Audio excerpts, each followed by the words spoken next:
The reason for the withdrawal ay dahil malakas na ang kaso. Kompleto na ang ebidensya.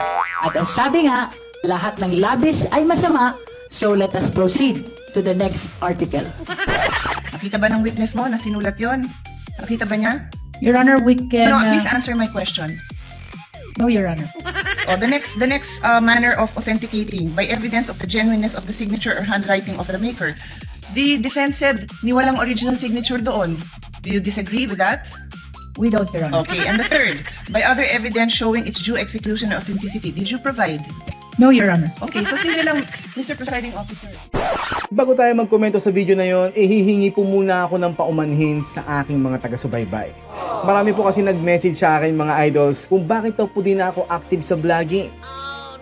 Well, pasensya na mga idols dahil sinabutahe po ang algorithm ko sa YouTube at sa FB, kaya wala na po akong kinikita sa social media. Kaya I have to work na lang po sa ground because I have mouths to feed. So kung saan po ako kikita para makapag-provide, dun po ako magpo-focus mga idol.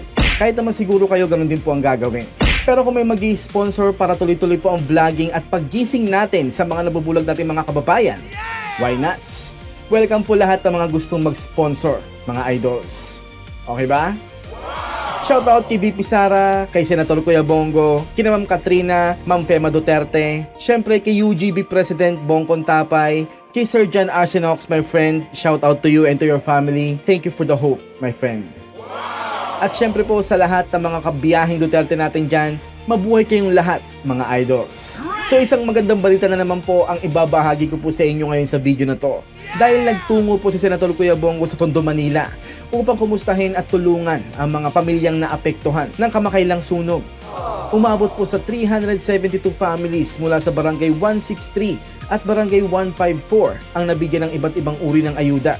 Kabilang dito ang financial assistance, grocery packs, water containers, snacks, vitamins, mga damit at iba pang pangunahing pangangailangan. May ilan ding benepisyaryo na tumanggap ng bisikleta, cellphone, sapatos at relo. Kasama rin si Senator Kuya Bongo, ang kanyang malasakit team at mga opisyal ng barangay sa pamamahagi ng tulong upang agad na maabot ng pamilyang nangangailangan. Sa kanyang mensahe, sinabi po ni Senator Kuya Bongo na ang gamit ay nabibili, ang pera ay kikitain, pero ang buhay ay hindi na maibabalik. Isang paalala na sa gitna ng anumang sakuna, pinakamahalaga pa rin ang kaligtasan at buhay ng bawat Pilipino. Kaya naman maraming salamat sa inisyatibong ito at malasakit, Kuya Bongo. Samantala, alam niyo yung merong mga trailer na sobrang astig panoorin, pero pagdating sa pelikula, mapapaisip ka, teka lang, nasaan yung mga eksenang pinakita sa trailer? Ganito ang pakiramdam ko sa ilang bahagi ng naging pagdinig. Ang lakas ng mga pahayag ni Luistro, no? Ano nga ang sabi niya? The reason for the withdrawal ay dahil malakas na ang kaso. Kompleto na ang ebidensya. At ang sabi nga, lahat ng labis ay masama, so let us proceed to the next article. Pero nang dumating ang tanungan, aba, parang biglang nagkaroon ng plot twist.